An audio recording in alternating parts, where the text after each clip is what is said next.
إن الحمد لله نحمده ونستعينه ونستغفره ونعوذ بالله من شرور أنفسنا ومن سيئات أعمالنا من يهده الله فلا مضل له ومن يضلله فلا هادي له وأشهد أن لا إله إلا الله وأشهد أن محمدا عبده ورسوله بلغ الرسالة وأدى الأمانة ونصح الأمة وجاهد في الله حق جهاده فصلوات الله وسلامه عليه وعلى آله وأصحابه ومن تبعهم بإحسان إلى يوم الدين وسلم تسليما كثيرا. أما بعد فإن خير الحديث كتاب الله وخير الهدي هدي محمد صلى الله عليه وسلم وشر الأمور محدثاتها وكل محدثة بدعة وكل بدعة ضلالة وكل ضلالة في النار. فأعوذ بالله من الشيطان الرجيم. يا أيها الذين آمنوا اتقوا الله حق تقاته ولا تموتن إلا وأنتم مسلمون. يا أيها الناس اتقوا ربكم الذي خلقكم من نفس واحدة وخلق منها زوجها وبث منهما رجالا كثيرا ونساء واتقوا الله الذي تساءلون به والأرحام إن الله كان عليكم رقيبا. يا أيها الذين آمنوا اتقوا الله وقولوا قولا سديدا يصلح لكم أعمالكم ويغفر لكم ذنوبكم ومن يطع الله ورسوله فقد فاز فوزا عظيما. سبحانك لا علم لنا إلا ما علمتنا إنك أنت العليم الحكيم. رب اشرح لي صدري ويسر لي أمري واحلل عقدة من لساني يفقهوا قولي. ہر طرح کی حمد و ثنا صرف ایک اللہ وحدہ لا شریک کے لیے، جس نے انسان کو نہ صرف پیدا کیا بلکہ اشرف المخلوقات بنا کر قوت گویائی عطا فرمائی اور اسے اندھیرے میں نہ چھوڑا بلکہ وقتاً فوقتاً بنی نوع انسان کی فلاح و رہنمائی کے لیے انبیاء و رسل کو مبعوث فرمایا اور تا قیامت رہنمائی کے لیے آخری امت کو قرآن حکیم عطا فرمایا. ان گن درود و سلام نبی کریم صلی اللہ علیہ وسلم پر، جنہوں نے اپنی ذات پر سختیاں برداشت کر کے اللہ کا پیغام پہنچا کر حق کے رسالت ادا فرمایا اور قرآن حکیم کے تمام اسرار و رموز کی تعلیم دی. اللہ تعالیٰ آپ صلی اللہ علیہ وسلم کے درجات کو بلند فرمائے اور آپ صلی اللہ علیہ وسلم کو مقام محمود عطا فرمائے. آمین. جس نے بھی قرآن و حدیث پر عمل کیا اللہ جل شانہ اسے جنت میں داخل فرمائیں گے، اور جس نے بھی ان دونوں سے منہ موڑا اس نے اپنے لیے جہنم کمائی. ان گن درود و سلام معلم اعظم نبی کریم صلی اللہ علیہ وسلم اور آپ صلی اللہ علیہ وسلم سے قبل تمام انبیاء و رسل علیہ السلام پر، جن سب نے اپنی اپنی امتوں کو اللہ کا پیغام پہنچا کر حق کے رسالت ادا فرمایا.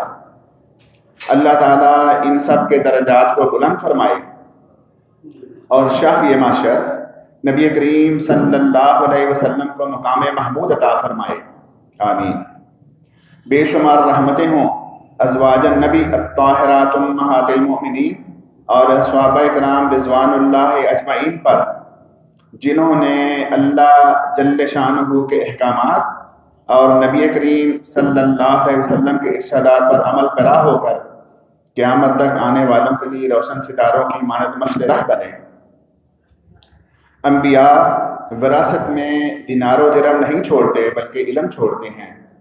صحابہ کرام رضوان اللہ اجمعین اور تابعین کیا ہی اچھے اور عمدہ وارث تھے، جنہوں نے وراثت نبویہ کا حق ادا کیا اور توحید کی دعوت مشرق و مغرب تک پہنچا کر بنی نوع انسان کی ہدایت کا سبب بنے.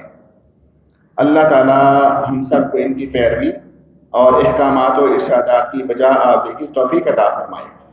آمین.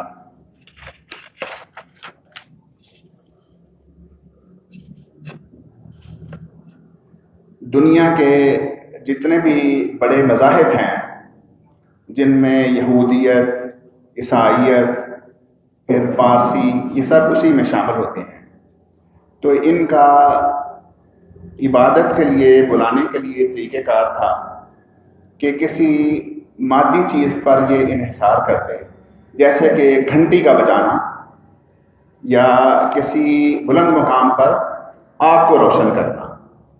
اب اگر کسی بلند مقام پر آگ روشن ہوگی تو اس کو دیکھنے کے لیے کسی کو باہر نکلنا پڑے گا، لیکن گھنٹی یہ تو گھر میں بیٹھے ہوئے بھی اس کی آواز آ جاتی تھی۔ ان سب میں سے اسلام وہ واحد دین ہے جو کسی مادی سہارے پر نہیں بلکہ اللہ اکبر کے مقدس کلمے سے آغاز کے بعد لا الہ الا اللہ کہہ کر عبادت کے لیے مساجد کی طرف بلاتے ہیں۔ قرآن حکیم میں اذان کا حوالہ حضرت ابراہیم علیہ السلام کی ذات گرامی کے ساتھ مذکور ہے۔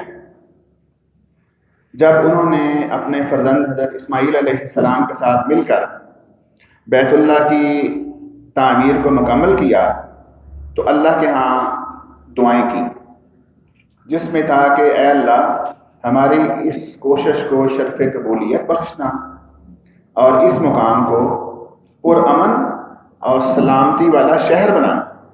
یہ مکہ مکرمہ کے بارے میں۔ پھر اللہ تعالیٰ نے حضرت ابراہیم علیہ السلام کو فرمایا، سورۃ الحج میں ارشاد ہے وَإِذْ بَوَّأْنَا لِإِبْرَاهِيمَ مَكَانَ الْبَيْتِ أَن لَّا تُشْرِكْ بِي شَيْئًا وَطَهِّرْ بَيْتِيَ لِلطَّائِفِينَ وَالْقَائِمِينَ وَالرُّكَّعِ السُّجُودِ۔ اور وہ وقت بھی یاد کریں جب ہم نے ابراہیم علیہ السلام کے لیے بیت الحرام کی جگہ تجویز کی تھی، اور انہوں نے کہا تھا کہ میرے ساتھ، اور ان سے کہا تھا کہ میرے ساتھ کسی چیز کو شریک نہ بنانا، اور میرے گھر کا طواف کرنے والوں، قیام کرنے والوں اور رکوع و سجود کرنے والوں کے لیے صاف ستھرا رکھنا۔ پھر اس کے بعد اللہ تعالیٰ نے ارشاد فرمایا اسی سورہ حج میں، حضرت ابراہیم سے کہا وَأَذِّن فِي النَّاسِ بِالْحَجِّ يَأْتُوكَ رِجَالًا وَعَلَىٰ كُلِّ ضَامِرٍ يَأْتِينَ مِنْ كُلِّ فَجٍّ عَمِيقٍ، یہ کہ لوگوں میں حج کا عام اعلان کر دیں، وہ تمہارے پاس ہر دور دراز مقام سے پیدل اور کمزور بدن کے اونٹوں پر سوار ہو کر حج کے لیے آئیں گے۔ اس کے بعد پھر امت مسلمہ کو بھی قرآن حکیم میں یہ ارشاد ہوا یا ایھا الذین آمنوا اذا نودی للصلاۃ من یوم الجمعۃ فاسعوا الی ذکر اللہ وذروا البیع ذالکم خیر لکم ان کنتم تعلمون۔ اب یہاں پہ ایمان والوں سے خطاب ہے۔ حضرت ابراہیم سے کہا کہ آپ وَأَذِّن فِي النَّاسِ کہ آپ لوگوں میں اعلان کر دیں، وہ اعلان تھا۔ اور یہاں پہ ہے نودی للصلاۃ کہ آپ نماز کے لیے ان کو پکاریں، ان کو بلائیں، ان کو ندا دیں۔ اے ایمان والو، جمعہ کے دن جب نماز کے لیے اذان دی جائے تو ذکر الہی کی طرف دوڑ کر آؤ اور خرید و فروخت چھوڑ دو، اور تم جانو تو یہی تمہارے لیے بہتر ہے۔ یہ پکار اور یہ ندا مساجد سے بلند ہوتی ہے، تو ادائیگی نماز کے لیے مساجد میں جانا چاہیے۔ نبی کریم صلی اللہ علیہ وسلم کے ہر عمل سے پہلے دعائیں مذکور ہیں۔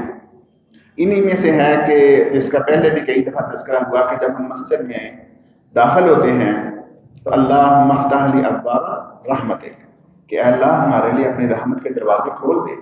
یہ ہماری عبادات، یہ ہمارا یہاں پر آنا، یہ اللہ تعالیٰ کی رحمت ہے جو اسے شرف قبولیت بخشتا ہے۔ اور پھر جب ہم مسجد سے باہر جاتے ہیں تو اس وقت بھی دعا ہے اللہم انی اسألک من فضلک کہ اے اللہ ہم تجھ سے سوال کرتے ہیں تیرے فضل کا۔ اب ہم نے دنیاوی امور میں جانا ہے تو وہاں پر ہمیں اللہ تعالیٰ کا فضل جو ہے اس کی تلاش ہے۔ اور پھر اسی سورہ کی آیت میں فرمایا فَإِذَا قُضِيَتِ الصَّلَاةُ فَانتَشِرُوا فِي الْأَرْضِ وَابْتَغُوا مِن فَضْلِ اللَّهِ وَابْتَغُوا مِن فَضْلِ اللَّهِ وَاذْكُرُوا اللَّهَ كَثِيرًا لَعَلَّكُمْ تُفْلِحُونَ۔ پھر جب تم نماز ادا کر چکو تو زمین میں پھیل جاؤ اور اللہ کا فضل تلاش کرو، اور اللہ کا فضل تلاش کرو، اور اللہ کو بکثرت یاد کرتے رہو تاکہ تم فلاح پاؤ۔ اب دیکھیں کہ اپنے معاش کو کمانے کے لیے جب ہم باہر نکلتے ہیں تو اس میں ہم نے اللہ کا فضل مانگا، اور اس فضل کے نتیجے میں ایک تو ہمیں بابرکت رزق اللہ تعالیٰ عطا فرمائے گا، اور دوسرا ہماری فلاح بھی اسی میں ہے، لعلکم تفلحون۔ حضرت ابراہیم علیہ السلام کے اعلان کے بعد حج کے لیے اس مقام پر دنیا بھر کے لوگ کس طرح جوق در جوق آتے ہیں۔ اللہ تعالیٰ کے اس گھر بیت اللہ میں ایسی مقناطیسی جذب و کشش ہے کہ جو دنیا کے دور دراز علاقوں سے مختلف ذرائع آمد و رفت اختیار کر کے مکہ پہنچتے ہیں، حتیٰ کہ جس میں پیدل بھی ہے، پیدل بھی لوگ حج ادا کرتے ہیں، اور پورا سال عمرہ ادا کرنے والے اور سال میں ایک دفعہ حج پر آنے والوں کی تعداد اب تو ایک سال میں کروڑوں تک پہنچ چکی ہے۔ یہ اللہ تعالیٰ کا فضل ہے، اور یہ اللہ تعالیٰ کا وہ حکم جس میں حضرت ابراہیم علیہ السلام کو کہا وَأَذِّن فِي النَّاسِ کہ آپ لوگوں میں یہ حج کا آوازہ لگا دیں۔ تو یہ آج تو ہمیں یہ چیز سمجھ آ سکتی ہے کہ ایک شخص ایک جگہ پہ کھڑا جب کوئی بات کرے گا تو پوری دنیا میں اس کی بات پہنچ سکتی ہے، سنی جاتی ہے، پہنچ جاتی ہے۔ لیکن یہ اللہ کا نظام دیکھیں، حضرت ابراہیم علیہ السلام کا زمانہ کہ انہوں نے اس وقت آواز لگائی اور پوری دنیا میں یہ جو ہے آواز پہنچ گئی، اور جن کو اللہ تعالیٰ توفیق عطا فرماتا ہے وہ حج کے لیے مکہ مکرمہ حج کے دنوں میں جاتے ہیں۔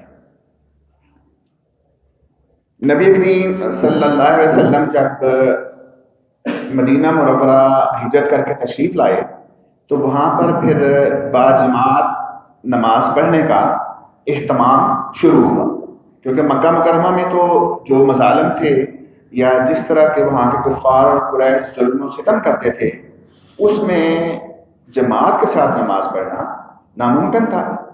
لیکن جب اللہ تعالیٰ نے یہ راستہ کھولا کہ مدینہ منورہ تشریف لے آئے تو اس وقت پھر باجماعت نمازوں کا آغاز ہوا۔ تو اس وقت پھر یہ مشاورت کی گئی کہ نماز کے لیے بلانے کے لیے کیا طریقہ اختیار کیا جائے، کیونکہ مدینہ منورہ میں یہودی بھی رہتے تھے اور عیسائی بھی، تو ان کے ہاں یہ عبادت میں بلانے کے لیے گھنٹی کا بجانا عیسائیوں کے ہاں یا آگ کا بلند کرنا یہ ان کے ہاں پہلے سے معروف تھا۔ تو اس کے اوپر ابھی مشاورت کر رہے تھے کہ حضرت عبداللہ بن زید نے خواب نبی کریم صلی اللہ علیہ وسلم کے گوش گزار کیا، تو آپ صلی اللہ علیہ وسلم نے فرمایا کہ انشاءاللہ یہ خواب سچا ہے، پس بلال سے کہو کہ وہ ان کلمات کے ساتھ اذان دے کیونکہ وہ بلند آواز ہے۔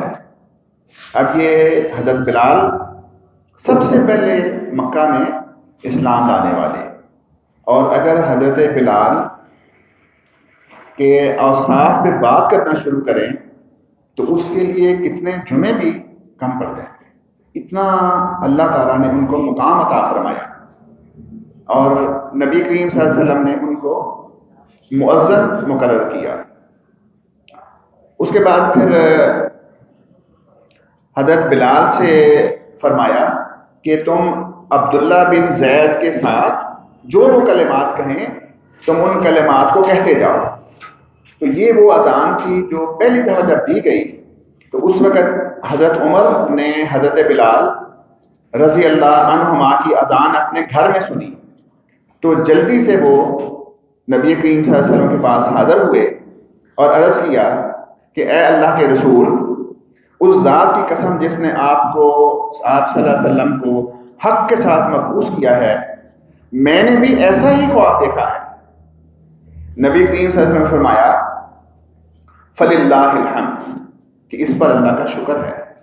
تو اب اس کے لیے اس اذان کے جو الفاظ اور یہ جو اذان ہے، یہ اللہ تعالیٰ کی طرف سے دو جلیل القدر صحابہ، حضرت عبداللہ بن زید اور حضرت عمر رضی اللہ عنہما کو اللہ تعالیٰ نے یہ ایک جیسے الفاظ بتائے۔ اذان کے جو کلمات ہیں ان کو دو دفعہ دہرایا جاتا ہے، اور اس کا جب آغاز کرتے ہیں تو وہ اللہ کی کبریائی سے اللہ اکبر۔ جب ہم نماز بھی شروع کرتے ہیں تو تکبیر تحریمہ میں ہم یہ کہتے ہیں، ہم اپنے ہاتھ اٹھا دیتے ہیں اور کہتے ہیں کہ اللہ اکبر۔ اللہ اکبر مطلب اللہ سب سے بڑا ہے، اور اس اللہ کے سب سے بڑا ہونے کی کبریائی، اس کی بڑائی، اس کی وحدانیت اسی میں ہے کہ جب ہمارے کانوں میں آواز آئے اللہ اکبر تو ہم اپنے کام کاج چھوڑ کر ہم مساجد کی طرف آئیں۔ یہ ہے اللہ اکبر کا حق ادا کرنا۔ اس کے بعد پھر ظاہر ہے کہ دوسرا کلمہ ہے کہ اشہد ان لا الہ الا اللہ۔ یہ سب کلمات دو دفعہ کہے جاتے ہیں۔ دوسرے کلمے میں شہادت دینی اس بات کی کہ کوئی معبود نہیں ماں سوائے اللہ کے۔ یہ وہ زمانہ ہے کہ جب شرک تھا، بت پرستی تھی، لوگ مختلف چیزوں کو پوجتے تھے، تو اس وقت عبادت کے لیے، بلانے کے لیے یہ چیز باور کرائی جا رہی ہے کہ جس کی آپ عبادت کے لیے جا رہے ہیں وہ اللہ اکبر، سب سے بڑا وہ ہے، اللہ سب سے بڑا ہے۔ اور پھر اس بات کی شہادت کہ کوئی معبود نہیں ماں سوائے اللہ کے، یہ اللہ تعالیٰ کی شہادت، یہ وہ عظیم کلمہ ہے جس کے ذریعے ہر نبی نے دعوت کا آغاز کیا۔ تو یہ ہر نبی جب اپنی دعوت کا آغاز کرتے تو وہ لا الہ الا اللہ، یہ دعوت کا کلمہ ہے، اس سے دعوت کی جاتی ہے۔ اور جب کوئی بندہ اسلام میں شامل ہوتا ہے پھر وہ کلمہ شہادت پڑھتا ہے، اشہد ان لا الہ الا اللہ و اشہد ان محمدا عبدہ و رسولہ، تو وہ اسلام میں داخل ہونے کے لیے کلمہ شہادت ہے۔ لیکن دعوت دینے کے لیے، بلانے کے لیے، جس طرح پہلے سارے انبیاء اور رسل نے اللہ کی طرف بلایا، اور نبی کریم صلی اللہ علیہ وسلم نے بھی اسی کلمے سے اپنی دعوت کا آغاز کیا۔ مکہ مکرمہ میں جن پر اللہ نے کرم کیا وہاں جانے کا اتفاق ہوا، انہوں نے دیکھا کہ وہاں ایک پہاڑی کا نام ہے صفا، دو پہاڑیاں صفا مروہ پاس پاس۔ تو جو صفا کی پہاڑی ہے، اس زمانے میں یہ رواج تھا کہ اگر کسی نے کوئی اہم بات کرنی ہوتی تو وہ سب سے یہ کہتا کہ آپ کوہ صفا پہ آ جائیں، تو سب لوگ صفا پہاڑی پر جمع ہونا شروع ہو جاتے ہیں کہ کوئی اہم بات ہونے والی ہے۔ اب نبی کریم صلی اللہ علیہ وسلم چونکہ ان میں بچپن، جوانی وہیں پہ گزارا، 40 سال کی عمر ان میں گزاری، اور صادق، امین، اپنی امانتیں رکھنے والے، سب نبی کریم صلی اللہ علیہ وسلم کا اسی طرح احترام کرتے۔ جب انہوں نے یہ پہاڑی پر بلایا اور کہا کہ اگر میں یہ کہوں کہ اس پہاڑی کے پیچھے سے ایک لشکر یہاں پر حملہ آور ہونے والا ہے تو کیا آپ مان جائیں گے؟ تو اس کے جواب میں سب نے یک زبان کہا ما جربنا کا کذبا، کہ ہم نے تو آپ کو کبھی آپ سے کوئی جھوٹ بات سنی ہی نہیں۔ یہ وہ تصدیق تھی۔ لیکن جب نبی کریم صلی اللہ علیہ وسلم نے کلمہ پیش کیا کہ یا ایھا الناس قولوا لا الہ الا اللہ تفلحوا تملک العرب والعجم، کہ اے لوگو کہہ دو کہ اللہ کے علاوہ کوئی پوچھنے کے لائق نہیں، اللہ کے علاوہ کوئی عبادت کے لائق نہیں، لا الہ الا اللہ، تو تم فلاح بھی پاؤ گے اور عرب اور عجم تمہاری ملکیت میں آ جائیں گے۔ اور الحمدللہ ہم اس بات کے شاہد ہیں کہ جب اس کلمے کو لے کر چلے تو پھر مسلمانوں نے مشرق اور مغرب پر حکمرانی کی. اس کے بعد پھر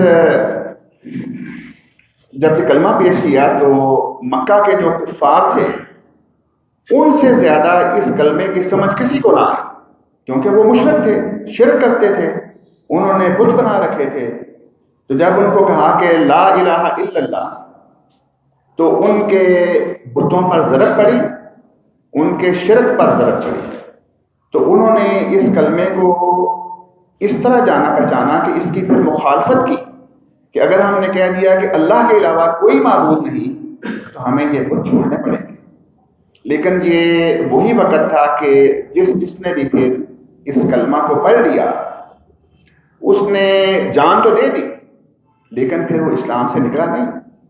اور یہ مکہ کی وہ زندگی جو آپ کے ہمارے علم میں ہے کہ اس میں صحابہ کرام رضوان اللہ اجمعین کو کس قدر تکالیف اٹھانی پڑی. ابھی جب ہم نے حضرت بلال رضی اللہ عنہ کا ذکر کیا تو اگر ہم مصائب دیکھیں، تکالیف دیکھیں تو حضرت بلال سے زیادہ مصائب کس نے سہی ہیں.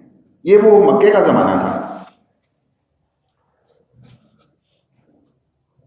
پھر اللہ تعالیٰ نے شروع کی جو وحی کی آیات ہیں تو اس میں اس کا چونکہ پہلے بھی 2-4 جمعے سے اس کا ذکر ہو رہا ہے کہ سورہ مزمل میں پھر اللہ تعالیٰ نے ارشاد فرمایا رب المشرق والمغرب لا الہ الا هو فاتخذہ وکیلا.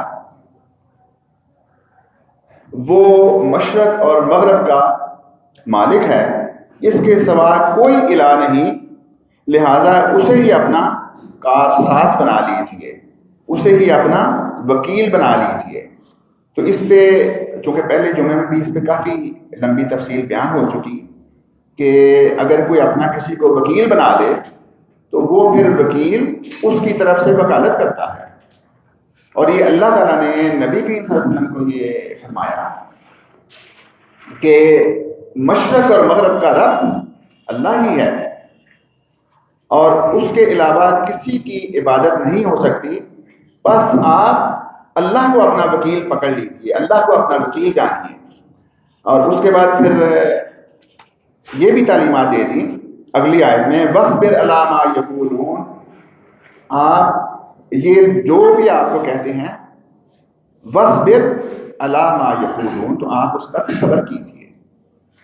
وَاهْجُرْهُمْ هَجْرًا جَمِيلًا. اور اگر آپ نے ان کو چھوڑنا ہو تو احسن طریقے سے ان کو چھوڑ دیں.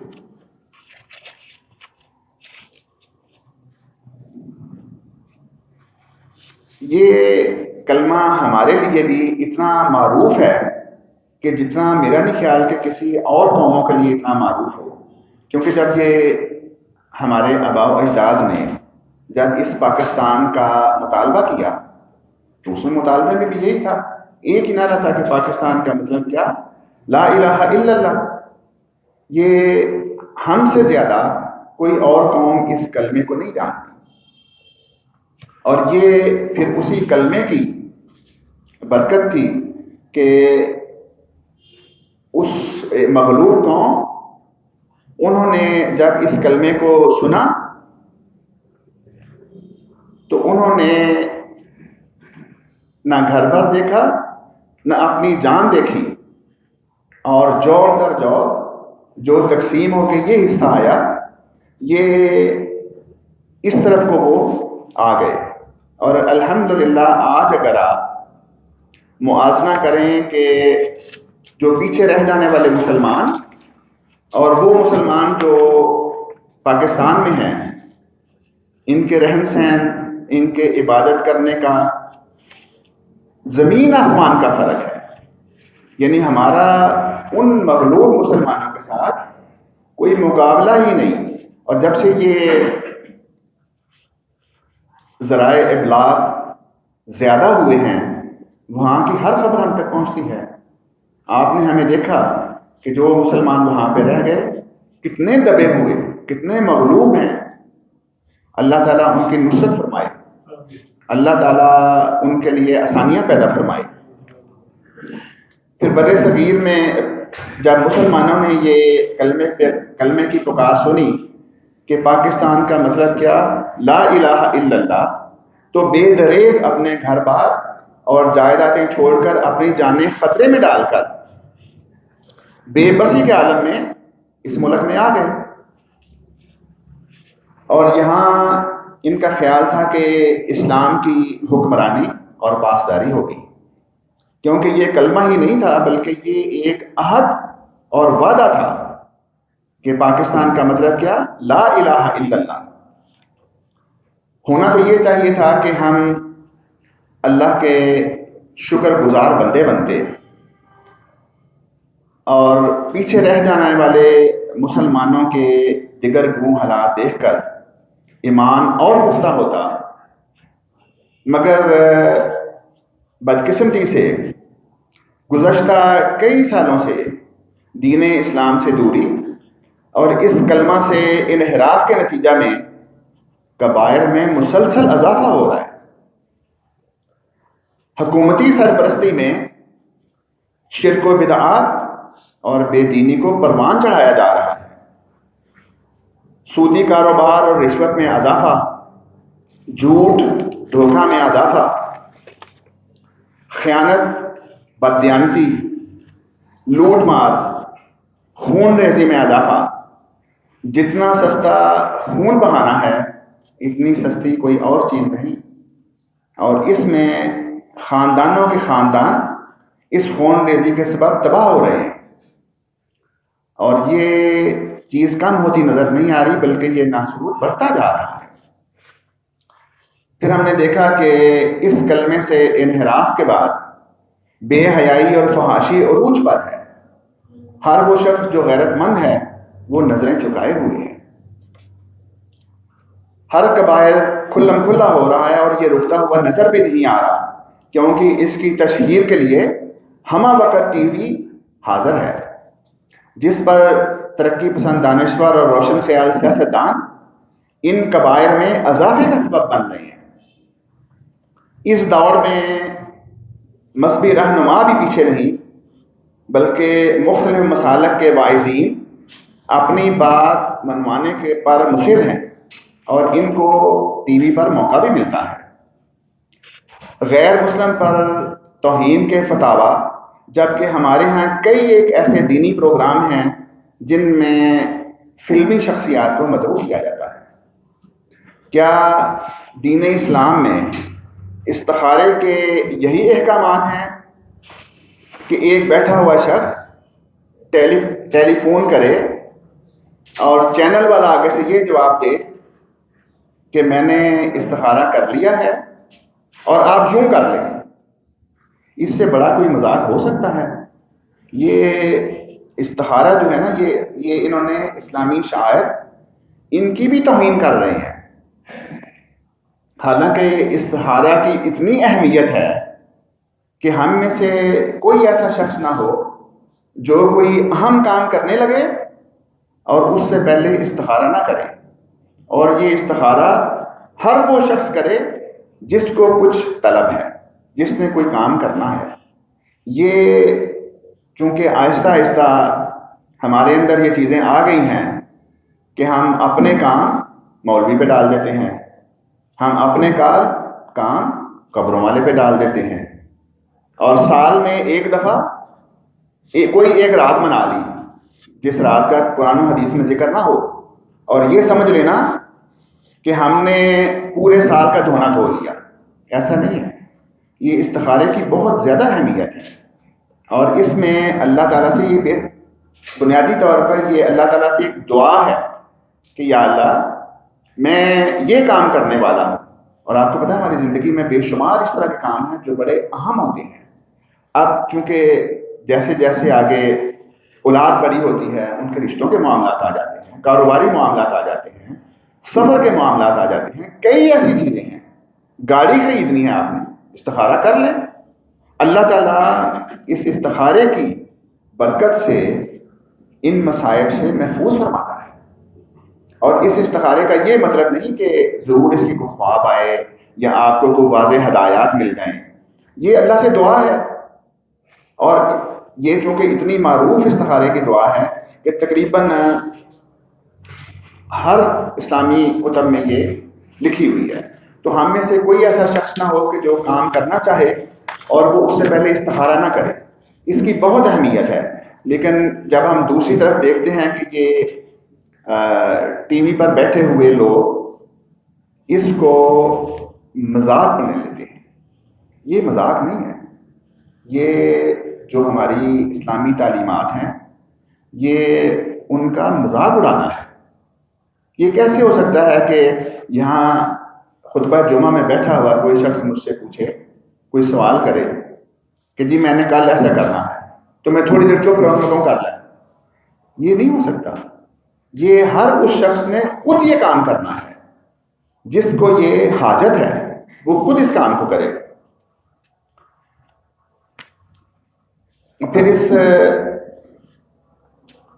کلمہ کے بعد جب مسلمانوں پر مصائب آئے تو اس کے لیے پھر اللہ تعالیٰ نے فرمایا کہ وَاصْبِرْ عَلَىٰ مَا يَقُولُونَ وَاهْجُرْهُمْ هَجْرًا جَمِيلًا۔ تو یہ جتنی نبی کریم صلی اللہ علیہ وسلم کے لیے تعلیمات ہیں وہ پھر اس کے بعد ہمارے لیے بھی ویسی ہی ہیں کہ اب ہم بھی ان پر عمل کریں کہ اگر فرض کریں کہ ہم کسی کے ساتھ کوئی معاملہ کرتے ہیں اور اس میں سے ہمارے لیے بھی یہ ہے کہ وَاصْبِرْ عَلَىٰ مَا يَقُولُونَ وَاهْجُرْهُمْ هَجْرًا جَمِيلًا، کہ ایک تو آپ صبر کریں اور دوسرا آپ احسن طریقے سے اس کام سے الگ ہو جائیں۔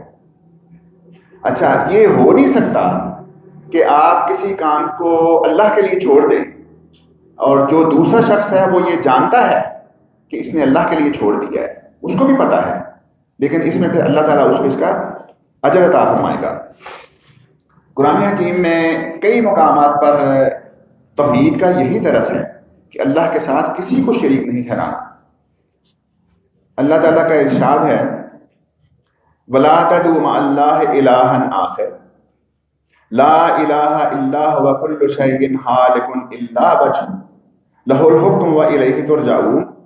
اور اللہ تعالیٰ کے ساتھ کسی دوسرے کو الہ مت پکارو، کیونکہ اللہ کے سوا کوئی الہ نہیں، اس کی ذات کے بغیر ہر چیز ہلاک ہونے والی ہے، حکم اسی کا چلتا ہے اور تم سب اسی کی طرف پلٹائے جاؤ گے۔ اذان میں دوسرا یہ کلمہ جو تھا اس کی بڑی اہمیت تھی۔ اس کے بعد پھر تیسرا جو کلمہ آتا ہے، ان سب کلمات کو دو دفعہ اذان میں کہا جاتا ہے، اشہد ان محمد رسول اللہ۔ اب پہلے ہم نے اللہ کی کبریائی بیان کی کہ اللہ اکبر، پھر ہم نے عبادت میں آنے کے لیے یہ کہا کہ اشہد ان لا الہ الا اللہ، کہ اگر ہم نے عبادت کرنی ہے کسی اور کی عبادت نہیں کر سکتے ما سوائے اللہ کے۔ اب یہ اذان میں یہ کہا جا رہا ہے کہ اشہد ان محمد رسول اللہ، ہم شہادت دیتے ہیں کہ محمد اللہ کے رسول ہیں صلی اللہ علیہ وسلم۔ اور یہ اللہ تعالیٰ نے جو ارشاد فرمایا وَرَفَعْنَا لَكَ ذِكْرَكَ، کہ ہم نے آپ کے ذکر کو بلند کر دیا۔ تو یہ نبی کریم صلی اللہ علیہ وسلم کے ذکر کی بلندی ہے کہ ہر اذان میں جہاں پر اللہ کی کبریائی بیان کی جاتی ہے، اللہ کی وحدانیت بیان کی جاتی ہے، وہاں پر یہ بھی کہا جاتا ہے کہ محمد صلی اللہ علیہ وسلم اللہ کے رسول ہیں۔ وَرَفَعْنَا لَكَ ذِكْرَكَ، کہ ہم نے آپ کے ذکر کو بلند کر دیا۔ اب مکہ مکرمہ جو ہے یہ اگر دیکھا جائے تو پوری دنیا کا تقریباً مرکزی جگہ بنتی ہے، تو جو دن رات کا نظام ہے وہ اگر ہم مکہ سے، پوری دنیا کا مکہ سے منسلک کریں تو اس میں کئی ایک ممالک اس وقت سے آگے ہیں، کئی پیچھے ہیں۔ مثلا جب وہاں پہ ابھی فجر ہو رہی ہے، کئی ایسے ممالک ہیں کہ جہاں پر ابھی پہلی رات چل رہی ہے، ابھی ان کا دن نہیں چڑھا۔ اسی طرح پھر جو ممالک آگے ہیں، جب وہاں پہ فجر ہوئی تو وہاں دوپہر ہو رہی ہے۔ تو اس کا مطلب کہ پوری دنیا میں جب اذان دی جاتی ہے تو کوئی ایسا لمحہ نہیں کہ جس میں اذان نہ ہو رہی ہو۔ اور یہ وہ اذان ہے کہ جس نے مسلمانوں کو مساجد کی طرف بلایا جاتا ہے۔ اور پھر اس میں ہے کہ وَرَفَعْنَا لَكَ ذِكْرَكَ، کہ ہم نے آپ صلی اللہ علیہ وسلم کے ذکر کو بلند کر دیا۔ اور یہ 5 وقت کی اذان ہے۔ اگر ہم تہجد کی اذان کو بھی شامل کر لیں تو روزانہ 6 دفعہ اذان ایک ملک میں ہوتی ہے. تو اسی کو اگر آپ قیاس کریں باقی پوری دنیا پر تو کوئی ایسا لمحہ نہیں کہ جب اذان نہ ہو رہی ہو. تو یہ اللہ تعالیٰ کا بہت بڑا کرم ہے کہ نبی کریم صلی اللہ علیہ وسلم کا نام گرامی اس کو روشن کیا، اس کی جو ہے ذکر کو بلند کیا. جب یہ سب باتیں کر لیں، اللہ کی وحدانیت، اللہ کی کبریائی، نبی کریم صلی اللہ علیہ وسلم، اس کے بعد ہے حی علی الصلاۃ. اب ہم آئے اپنے اصل مقصد کی طرف. پہلے یہ سب چیزیں باور کرانے کے بعد کہ آؤ نماز کی طرف، حی علی الصلاۃ، کہ آؤ نماز کی طرف. جب نماز کی طرف آؤ گے تو اس کے بعد کیا ہے، حی علی الفلاح، کہ آؤ تم نجات کی طرف، آؤ تم فلاح کی طرف. یہ وہ فلاح ہے، یہ وہ نجات ہے جس کے کہ ہم سب متمنی ہیں. اللہ تعالیٰ سے دعا ہے کہ اللہ تعالیٰ ہمیں نجات دے اور جنت الفردوس میں جگہ دے. اور یہ حی علی الفلاح پھر اس کا ہے کہ اس کے بعد پھر جب اذان کے اب کلمات ختم ہونے لگے تو اس میں پھر جو شروع میں کہا تھا اللہ اکبر، حی علی الفلاح کے بعد پھر اللہ اکبر 2 دفعہ، اور پھر وہی لا الہ الا اللہ. اس پہ جب جا کے اذان ختم ہوئی تو اس میں پھر جب ہم تکبیر کہتے ہیں، جماعت جب کھڑی ہوتی ہے تو اس میں بھی اذان کے وہی کلمات ہیں، ما سوائے اس اضافے کے کہ جب کہا حی علی الفلاح تو اس کے بعد کہتے ہیں قد قامت الصلاۃ، قد قامت الصلاۃ، البتہ تحقیق نماز کھڑی ہو چکی، نماز قائم ہو چکی. اور اسی طرح سے پھر فجر کی نماز میں حی علی الفلاح کے بعد کہتے ہیں الصلاۃ خیر من النوم 2 دفعہ، کہ نماز بہتر ہے سونے سے. الصلاۃ خیر من النوم، نماز بہتر ہے سونے سے. پھر جب کبھی بارش ہو، طوفان ہو، موسم خراب ہو تو اس میں بھی یہ اذان میں حی علی الفلاح کے بعد یہ اضافہ کیا جاتا ہے صلو فی رحالکم، صلو فی رحالکم، کہ آپ اپنے اپنے گھروں میں نماز پڑھیں. تو یہ مسجد سے یہ اعلان آ جاتا ہے کہ اس میں پھر ہمیں یہ رخصت مل جاتی ہے کہ موسم خراب ہے، بارش ہے، کچھ بھی ہے، جنگی حالات ہیں، تو اس میں یہ کہہ دیا جاتا ہے کہ صلو فی رحالکم، کہ پڑھو نماز اپنی اپنی جگہ پر. اذان چونکہ جب یہ اذان ختم ہوئی تو جس طرح میں نے کہا کہ ہر موقع کی دعائیں ہیں. جیسا ہم نے پہلے کہا کہ مسجد میں اندر آنے کی دعا ہے، مسجد سے باہر نکلنے کی دعا ہے، اب اذان ختم ہوئی تو اس کے بعد کی بھی دعا ہے. اور یہ بڑی عظیم دعا ہے کیونکہ اس میں ہم نبی کریم صلی اللہ علیہ وسلم کے لیے اللہ تعالیٰ سے یہ درخواست کرتے ہیں کہ اے اللہ، نبی کریم صلی اللہ علیہ وسلم کو مقام محمود پر فائز فرما. اور نبی کریم صلی اللہ علیہ وسلم نے خود ارشاد فرمایا کہ جنت میں صرف ایک مقام ہے، مقام محمود، اور مجھے اللہ سے امید ہے کہ اللہ وہ مجھے دے گا. یہ نبی صلی اللہ علیہ وسلم نے فرمایا. اس لیے آپ دیکھیں کہ اللہ سے ہم دعا کرتے ہیں کہ یا اللہ، نبی کریم صلی اللہ علیہ وسلم کا مقام محمود عطا فرما. اور اس دعا کے بعد پھر ہے کہ یہ جو اذان ہے یہ چونکہ مساجد سے دی جاتی ہیں، مسجد جو ہیں یہ اللہ کے گھر ہیں، اور یہ پوری بستی میں نا یہ نمایاں ہوتے ہیں گھر. اس بات پہ جب آپ سفر کریں، کہیں آئے جائیں، تو اس بات پہ بھی آپ نے ذرا دیکھنا ہے کہ یہ آتے جاتے آپ دیکھیں کہ جو مساجد ہوتی ہیں وہ اس بستی کی نمایاں چیز ہوتی ہے. بے شک عالی شان عمارتیں ہوں، لیکن اس میں جو مسجد ہے اس کا ایک اپنا مقام ہے، مسجد وہ نظر آتی ہے. تو اس کے لیے بھی سورہ جن میں اللہ تعالیٰ نے رہنمائی فرمائی، وَأَنَّ الْمَسَاجِدَ لِلَّهِ فَلَا تَدْعُوا مَعَ اللَّهِ أَحَدًا. وَأَنَّ الْمَسَاجِدَ، اگر اس کو میں آہستہ آہستہ بھی پڑھوں نا تو اس میں ترجمے والی کوئی بات ہے نہیں. وَأَنَّ الْمَسَاجِدَ، اور یہ مسجدیں للہ، اللہ کے لیے ہیں، فلا تدعوا مع اللہ احدا، تو ان میں اللہ کے ساتھ کسی اور کو نہ پکارو. یہ جو اذان ہے اس سے پہلے کچھ کہنا، اس کے بعد کچھ کہنا، وہ قرآن مجید کی اس آیت مبارکہ میں ہے، وَأَنَّ الْمَسَاجِدَ لِلَّهِ فَلَا تَدْعُوا مَعَ اللَّهِ أَحَدًا، اور یہ جو مسجدیں ہیں اللہ کے لیے ہیں، لہٰذا اللہ کے ساتھ کسی کو مت پکارو۔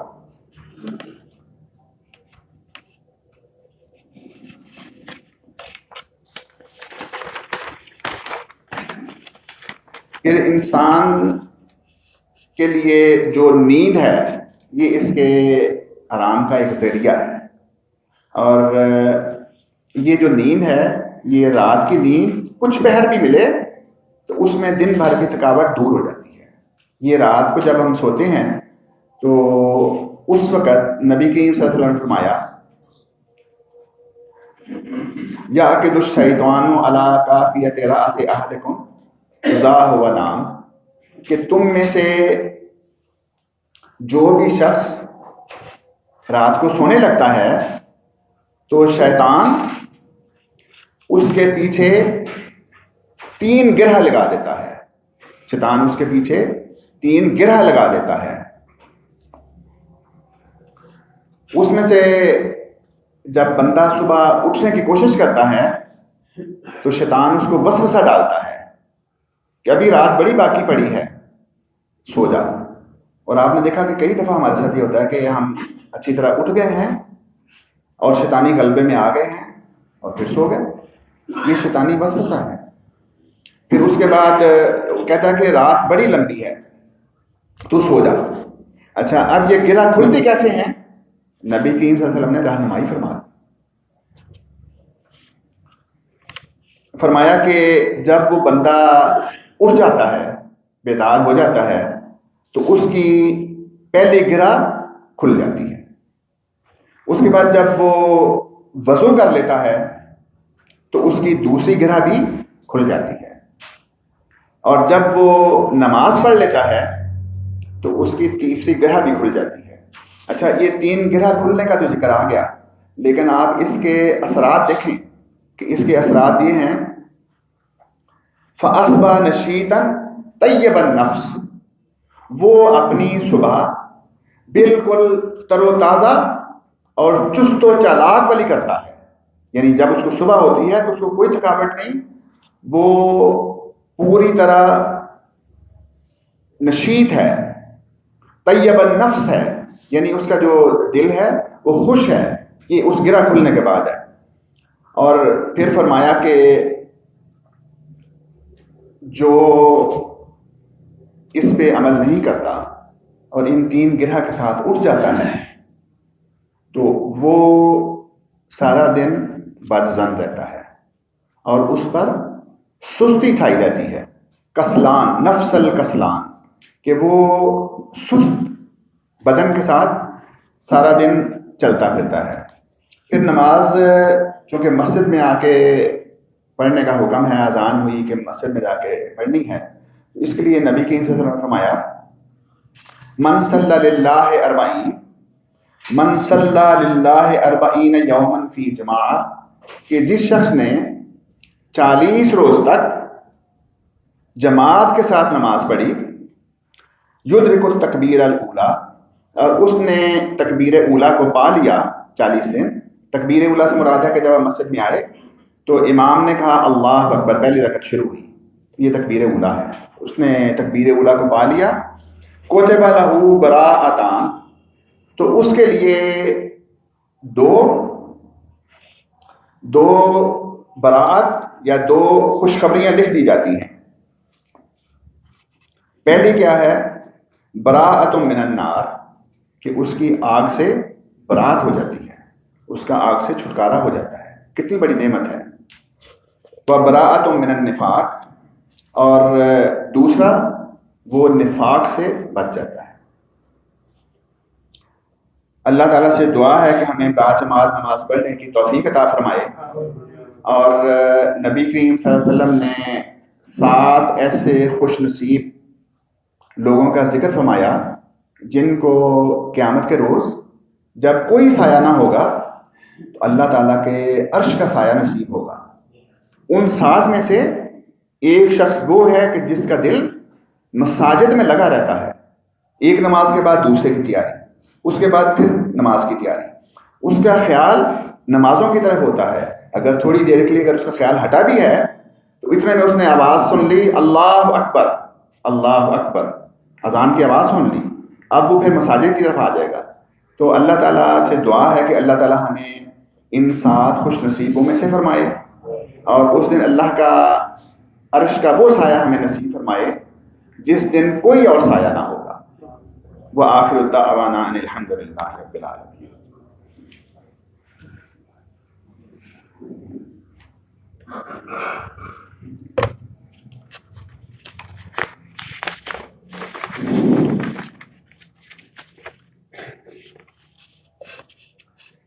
ان الحمد للہ نحمده ونستعینه ونستغفره ونعوذ باللہ من شرور انفسنا ومن سیئات اعمالنا من يهده الله فلا مضل له ومن يضلل فلا هادي له واشهد ان لا اله الا الله واشهد ان محمدا عبده ورسوله.